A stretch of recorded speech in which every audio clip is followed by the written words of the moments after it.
ご視聴ありがとうございます。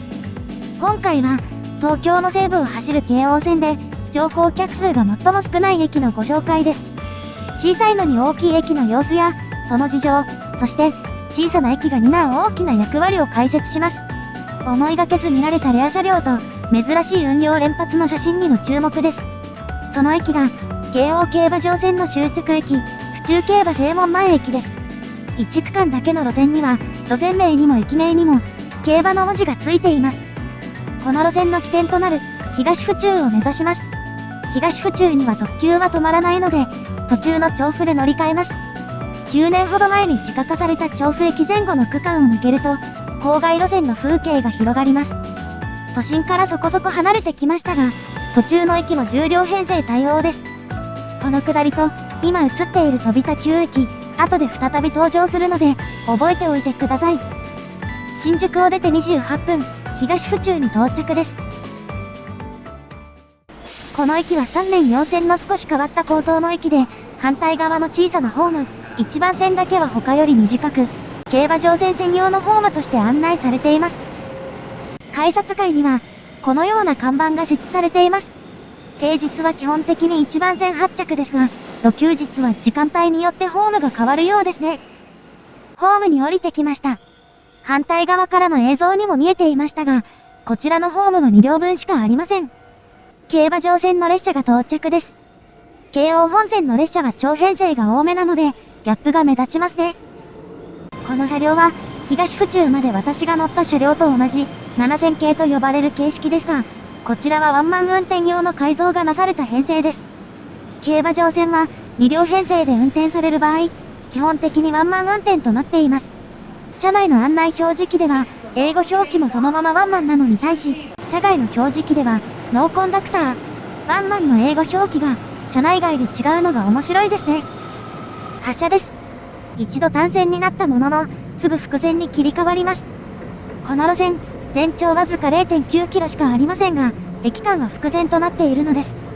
この点、2番目に短い動物園線が 2.0 キロの路線長があるのに対し、駅間は単線となっているのとは対照的です。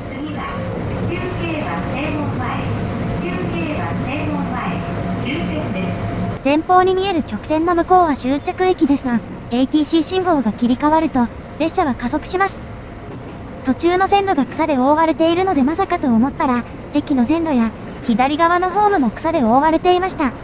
一面に広がる草に目が行きがちですが、それ以外の場所にこの駅の歴史の痕跡が残っているので、しっかり見ておいてください。屋根はホームの半分くらいしかありません。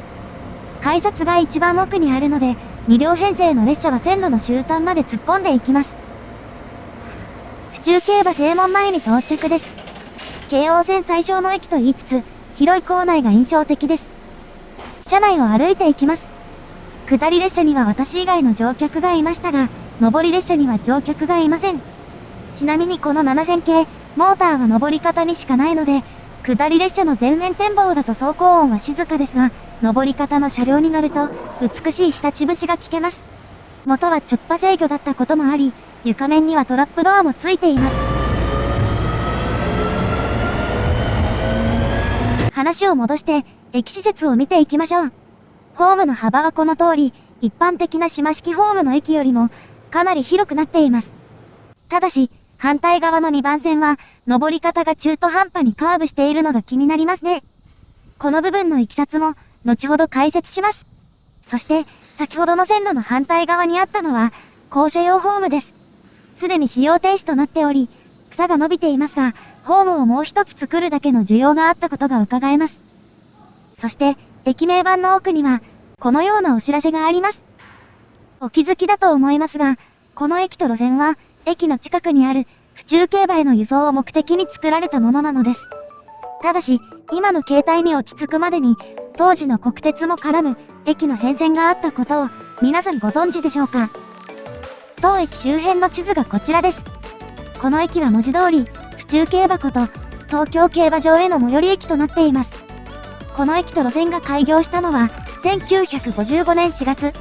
そこから40年ほど遡ってみます。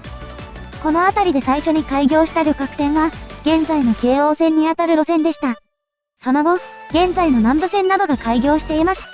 一方、東京競馬場の開場は1933年のことでした。それから2年余りの間に、当時の国鉄東京競馬場前仮停車場、京王線の臨時競馬場前駅が相次いで開業しています。かつての東府中駅は、今とは違う場所にあったのです。その後、この2駅が統合され、現在の東府中駅となりました。1955年に競馬場線が開業、その18年後に国鉄の東京競馬場前駅が廃止されたことで、おおむね現在の姿になりました。先ほどのカットに映っていたのは、東京競馬場前駅の跡地です。一時期存在した八幡前駅は、競馬場線の線路の南側にある神社の最寄り駅でした。後から建設された競馬場線は、この参道を横切っています。全面展望の途中に森のような場所がありましたが、足元の踏切が、まさしくその参道なのです。この駅は今では府中競馬に最も近い駅となり、正門とはペデストリアンデッキで結ばれています。この駅の南側には地形の関係で高低差がありますが、それをまたいで競馬場と繋いでいます。改札の横にある看板、京王線ではよく見られるものですが、その隣にはこの通り、競馬場の前らしい内容です。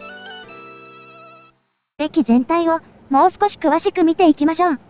幅の広いホームや、ターミナル駅に劣らない台数の改札機は、競馬開催日の乗客を裁くための設備です。横には、臨時の切符売り場も設けられています。ただし、一部の機械がカバーで覆われていたり、生産所や券売機にシャッターが降りているところに、その位置づけが現れています。通常ダイヤはこの通り、すべて、線内折り返し列車で運行されています。発車案内表示器を見ると、なぜか1本だけ、2番線発着の列車があります。この1本だけ異なるのはなぜでしょう。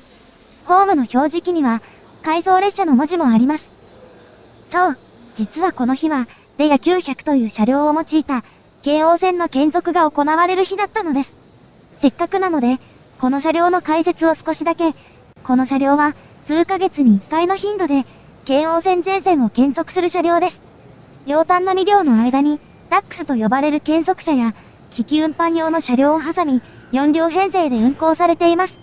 その車両のために、一時的に線路を開ける必要があり、1本だけ2番線発着になったのです。ところでこの駅、1番線と2番線では、ホームの有効長が異なり、1番線は8両までですが、2番線は10両対応です。2番線には2両編成が入線しないので、停止1目標もありません。先ほどの列車は、運転士が目分量で止めていたようです。先ほどは通り過ぎてしまった、ホームの登り方にやってきました。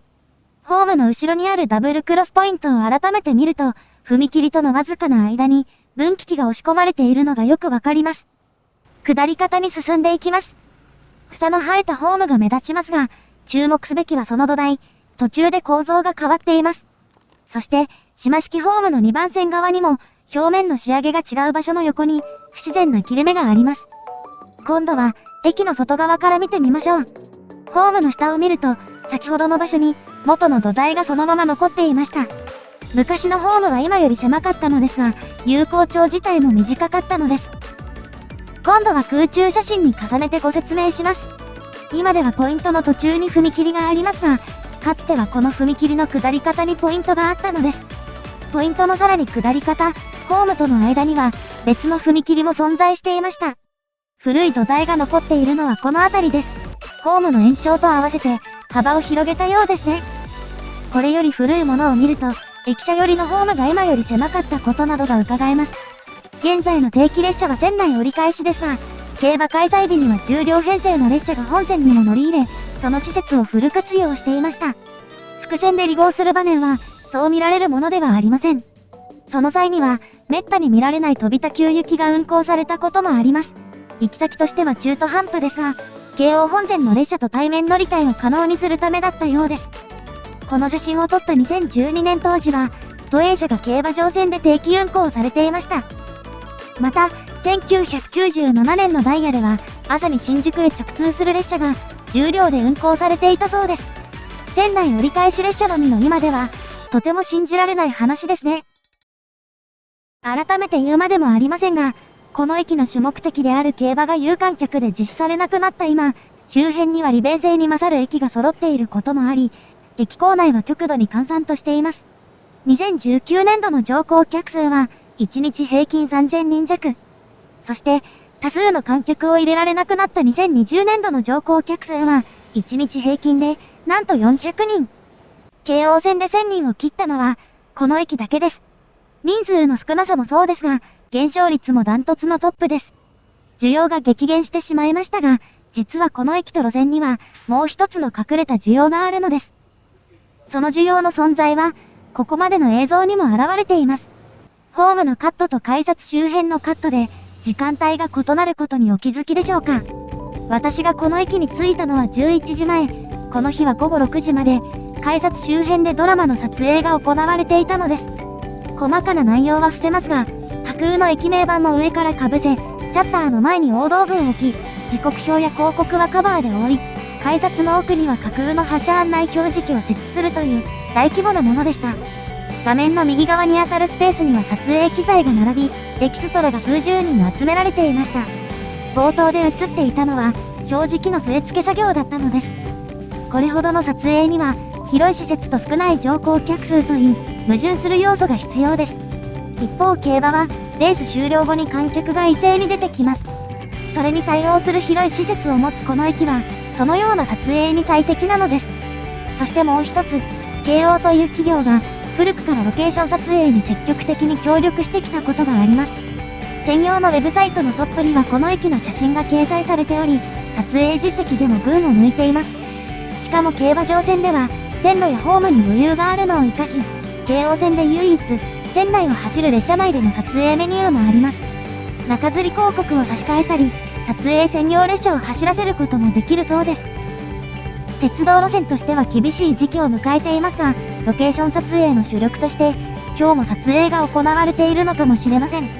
ご視聴ありがとうございました。